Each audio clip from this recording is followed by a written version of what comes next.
today, Mills and Boon is delighted to welcome Eva Leigh, Regency Romance author. And we've published Eva's books for a number of years now, and recently just published the first in a new series of The Last Chance Scoundrels and The Good Girl's Guide to Rakes. So welcome, Eva. Hi. Well, I mean, it wouldn't be a live virtual event without either a cat or a child making an appearance. So you've just seen one of my cats. Thank you very much, Becky. Thank you for having me. No, it's a pleasure.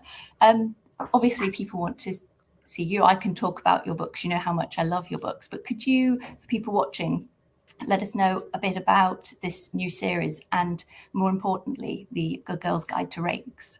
Well, this series is called The Last Chance Scoundrels, and it's about three younger sons whose scandalous behavior causes their families to issue an ultimatum where they say, all right, you've got to get your stuff together and marry women of excellent reputation and who are respectable within a year, or you will all be cut off from all of your financial support. So shenanigans ensue as they try to find women who would meet the criteria. But what their families don't know is what the women who they find appear respectable, but there's a lot of ways in which you can subvert what people expect from you. So in the Good Girl's Guide to Rakes, we open with Kieran Ransom, who is the third son of an earl, obviously quite a rake, and he needs to reform his reputation in order to find a bride. So he enlists, he doesn't know any respectable women except his best friend's sister, who happens to be a society darling, and he requests that she help him reform his reputation in order to find a wife, and she agrees, but she says she has her conditions, and that condition is he has to show her the disreputable wild side of London in exchange. And of course, he is her brother's best friend, who's a rake. So you can imagine that there's all kinds of fun things that they kind of get up to over the course of this novel.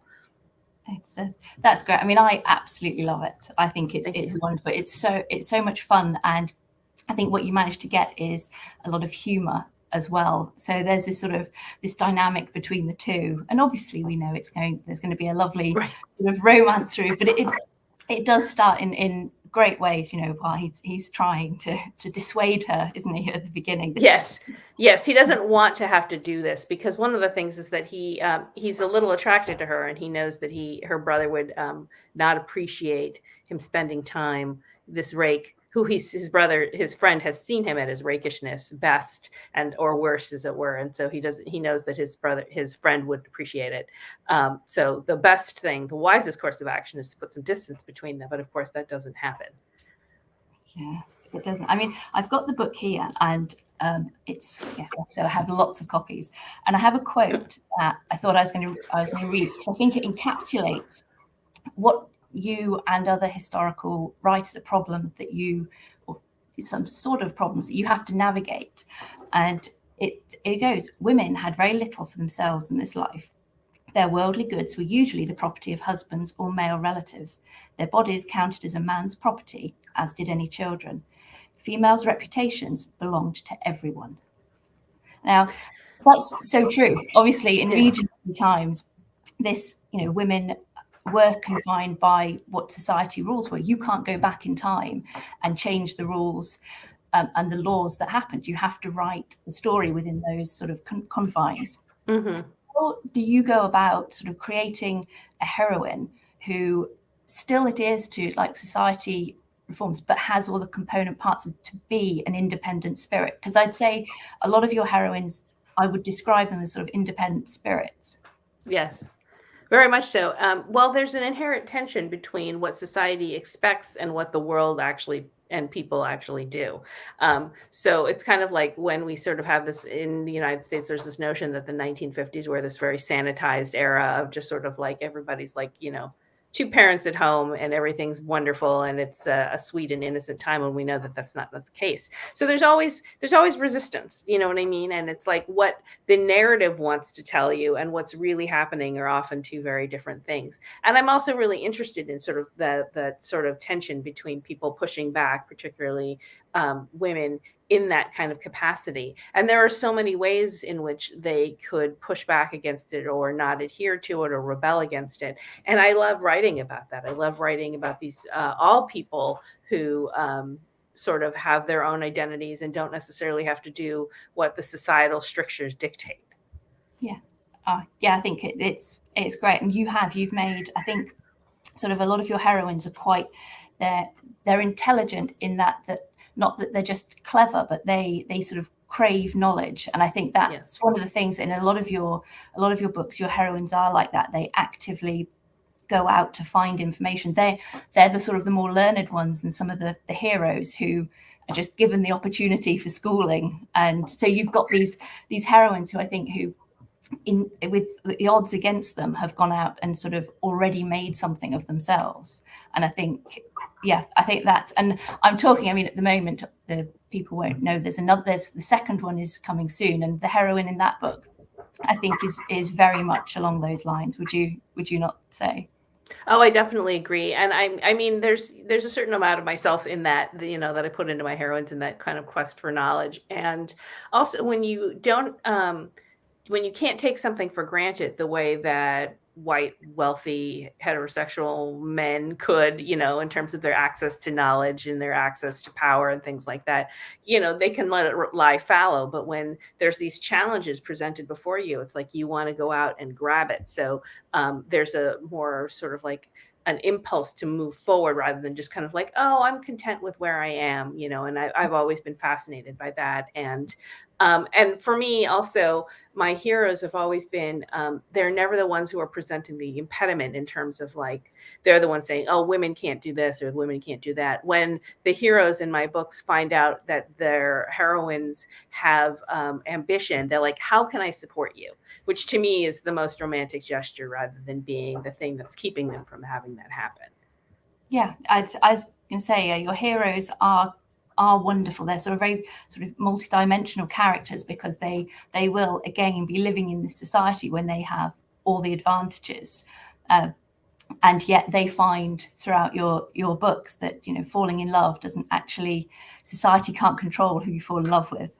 Totally. And so there are these sort of these characters that come together that you wouldn't ordinarily put together. And I think that is a real strength in your stories. You get this, it is like an opposites attract, but not the classic opposites attract trope. It's just bringing two people together who ordinarily I think wouldn't have sort of met.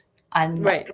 And it's, I think, sort of, Would I Lie to the Duke? I think that one is great. Where you get the characters that they can engineer meetings, or they end up in situations where they then will find their happy ever after. But often it's come from sort of a real progressive, like active move by the female rather than like the hero who's in a tavern. Right, exactly. And in Would I Lie to the Duke, we have Jess, who's from a farm, and she has a family soap business. And then there's Noel, who is a duke, which is like obviously, in the classic hierarchy of how society operates, is like one of the most powerful people in the country. So to have these two people sort of meet in the middle, I find that really fascinating. And it comes from her energy, wanting to move forward. And then also a receptive partner, which is important. Again, I don't like having male characters who are like, you can't do this or you can't do that. To me, that just doesn't feel very romantic. And there's always been people who want to see things move forward. So I'd rather have those characters be sort of represented by more tertiary, that aspect by more tertiary characters than actual, like, between the male main character and the female main character. They're like, let's push each other up, which is what I like to embody, and sort of the way I view the world, helping each other elevate the whole world. Yeah, I think, well, no, I completely agree. And I think your readers would sort of agree, because I think you obviously present quite complex characters. It's a fresh romance, but your characters are quite complex. How do you go about creating them? Do you start from scratch, or do you get an idea and sort of build on it? I mean, I generally have sort of a concept or a premise that I want to adhere to. And I have often thought of my characters dimensionally, in terms of just like they don't just embody a particular sort kind of mood or ethos or something like that. They're as dimensional as I can make them, because I find that really fascinating. And the romance authors that I've always been drawn to, in terms of when I was in my formative years and as I was sort of developing my craft, they were creating these characters who had a lot of roundedness, a lot of depth. And that just was something I wanted to try to embody as much as I could in my books, because also I feel like the person reading it is somebody who is themselves a very rounded, dimensional, complex person. And I like to have them see themselves on the page and then also ultimately get their happily ever after, which is what romance novels are all about. Yeah. Yes, they are. It's quite reassuring, isn't it? You don't know the journey, but you know that it's going to be a happy ever after. But the emotional journey is what makes it the lovely story. Well, I've often likened romance novels, because sometimes the criticism is like, oh, they're all the same, or you know how they're going to end. And we're like, well, most mystery novels generally end with the crime being solved. And so and if they don't, then people are like, why did I read this? But like with romance, I liken it to a roller coaster, because it's like you get on the roller coaster and ultimately that the little carriage is going to kind of come back at the end, and you're going to get off and be safe, and then go get your fish and chips or whatever it is that you're going to have after the roller coaster, not before. But the whole point is like, it's going to end safely, but it's this up and down progression where the thrill comes in, and how does it handled, and how can I see, well, I've been on other roller coasters that do a loop-de-loop, but how does this one do the loop-de-loop? You know what I mean? So like those kinds of the way in which each author makes it their own. Yeah, I agree, and I think as an editor as well, that's what we look for. Is it's quite challenging to write romance, because it is all about the journey and the ups and downs, and sort of how you get to your sort of happy ever after. And we're always looking for sort of unique and different stories, because there are so many to tell, so many. Right, exactly. I mean, I think one question I would be really interested in your view is, obviously romance has always been hugely popular, and during the past couple of years we saw a huge rise in its popularity again. And then with Netflix Bridgerton, we've seen another huge rise in historical romance. Mm-hmm. I think a lot of people think that historical romance just suddenly appeared because of Bridgerton, when in fact it's been very successful for many years. Yeah.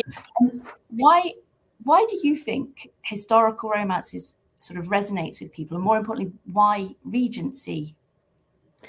There's sort of a historical precedent for Regency in terms of its like development, because there was obviously Jane Austen, who was herself not necessarily writing what she would consider romance novels. She was just writing novels about things that concerned women's lives.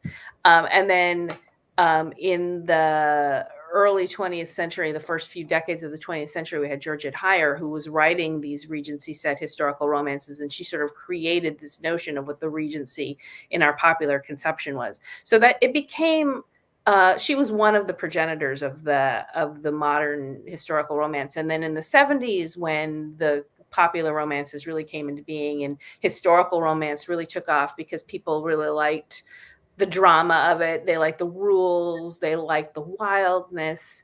Obviously, in the 70s and 80s, we saw some things that were a little problematic now in terms of like consent and things like that. But at the time, it was a way for particularly female readers to sort of see sexuality explored in a way that was sort of safe, but also exciting. And so Regency romance has just sort of like, it's because the way we perceive it is a very rule-bound society, and we like to see people break the rules, but also sort of have the safety of them at the same time. It kind of gives us both of those things. I think people really like that. And, there's pretty dresses, and there's carriages, and rakes and things like that, which we don't get to see in the same way now. So it's escapist, and at the same time, we can also explore issues and concerns that affect us now, the reader of it. And the person writing the romance is of our era, so they can put their beliefs and ethos into this sort of historical fantasy, and so we can have both the tension and the fun that comes from that. Yeah. And I think you especially, you're not afraid to sort of put political sort of commentary into some of your books, and sort of tell us a bit about that. I love it. I love reading those things. I think it's wonderful, but it's equally, I think, inspiring, because you do write women who are very much sort of in control of their own lives and their sort of their bodies. And sort of how important was it? Oh, he's so cute. How sort of important do you think it is for you personally to be able to get sort of those messages across? It's extremely important. I'd say it's like putting the relationship, having a satisfying emotional romantic relationship on the page is really important. And almost secondary to that is that exploration of the things, ideas that we have about the past, about power, about gender, about race, sexuality. I want to put all of that on the page. I think it's really important. And some people are like, well, I just want to escape. And I'm like, but that itself is a political stance. If you're saying like, I don't want anything that has to do with things that make me think or feel or consider myself. So it's like, for me, I love having all of that on the page. And I feel like romance is not incompatible with having a political stance. I think they work together, as a matter of fact. So for me, it's something that I kind of have to do. I don't know if I could ever not have that kind of ideology on the page. And it's fun for me. I like to do it, and I like to explore it and think about the world I'm in now and what got me here, and what I've been told and how I can do better. Yeah, I think that's really interesting. That's great.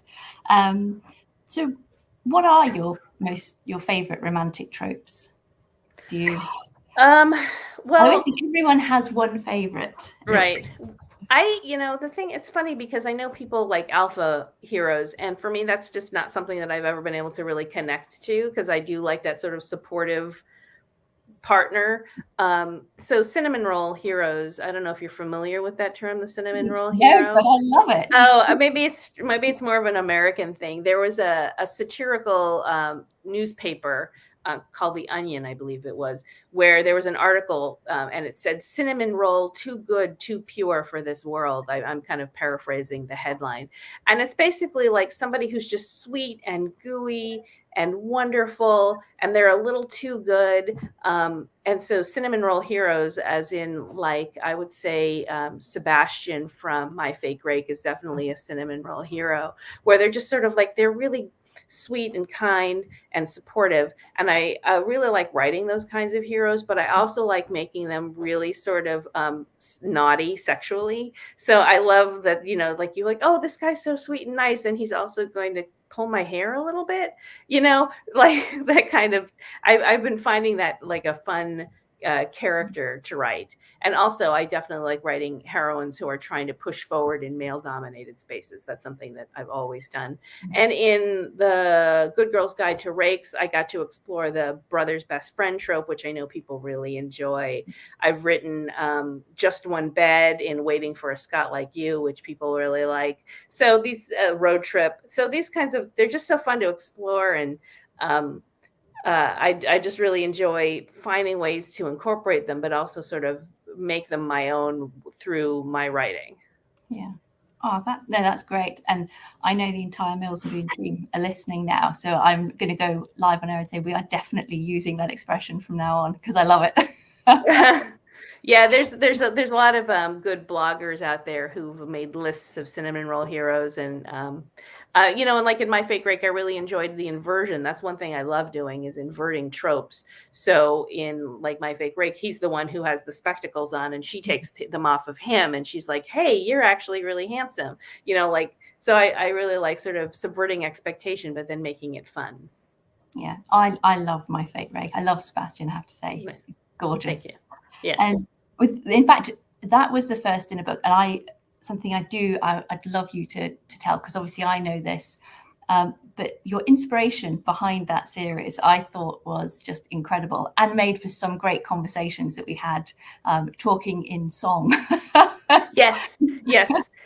Well, I am firmly from Generation X, which I don't know if that terminology crossed the Atlantic, but it's like, I grew up in the 80s, and I watched And here in the United States, a lot of people from my generation were raised by television because both of our parents were out of the house working.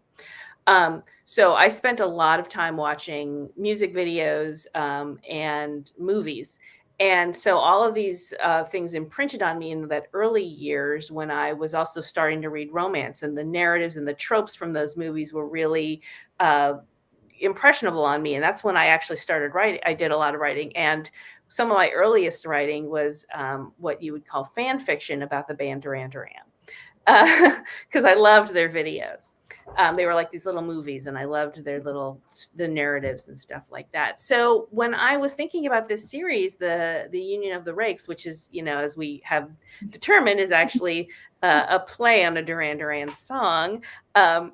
I was thinking about all the movies that I was watching and how they influenced me. So the whole series is like inspired by The Breakfast Club. And then each subsequent book takes bits and pieces from other movies, and you'll see song lyrics and things like that, and sort of incorporate that and put that into this historical context. So if you were the sort of person who, while watching Bridgerton, really dug all of these string quartet versions of popular songs, it's kind of like there's actually that quartet, the Vitamin String Quartet, did a version of Simple Minds, Don't You Forget About Me, which was the theme, obviously, to The Breakfast Club. And I was like, this is the theme song for my series. So I just had a really great time making kind of cheeky, some winks, but also grounding it in like the real human emotion and story. So with like My Fake Rake, I took the movie Some Kind of Wonderful, and I also took the movie Weird Science and a few other ones, and just sort of folded them in and which is like, the makeover trope, the best friend trope, fake dating trope, all of those things, and put them all together. It was fun. Yeah, it does. Yeah, I absolutely love them. I have to recommend them. Yeah, they're just gorgeous. And yes, then figuring out the songs. And Duran Duran are actually playing near about 10 miles from me on Saturday in a concert. And they just got inducted to the Rock and Roll Hall of Fame, and I'm so proud of them, as if I myself was responsible for that. But I was a huge British New Wave fan, and I still am to this day. Yeah, it's good fun. It is. So we often have, people will they watch to find out all about sort of your inspiration, and we get a lot of people that want to know how to write romance and how to write historical. So sort of what advice would you give to people who want to write historical? Is Regency the one to go for, or should people branch out and see a bit more? Well, that's a tricky question, because I myself am a huge fan of the Georgian era. I love the Georgian era. Regency right now happens to be extremely popular. So, it kind of depends on where you want to go with that. But there are I would say probably stay within the late 18th and through the 19th century. There was a time back in the day when like medievals were popular, or Stuart or Elizabethan or something like that. And those don't really have a place right now. They don't see like it, through traditional publishing. That doesn't say you shouldn't, but if you have a core story that might not necessarily suffer by being put in a more sort of commercially popular era, you might consider moving it to that, But I would say I always say that, I think reading helps people a lot, just see what's out in the marketplace. But also I wouldn't say read too much, because you don't want to necessarily pattern yourself after somebody, write your story. And research is integral to it. So if you can, read primary sources where you can, and then there's also secondary sources. Primary sources are books that were written by people of that era. And then there's a lot of secondary sources and stuff like that. And also don't be afraid to interrogate your sources, because we have an idea, like what the BBC kind of has been telling us, as to what constitutes what's historically accurate. And that's not necessarily true.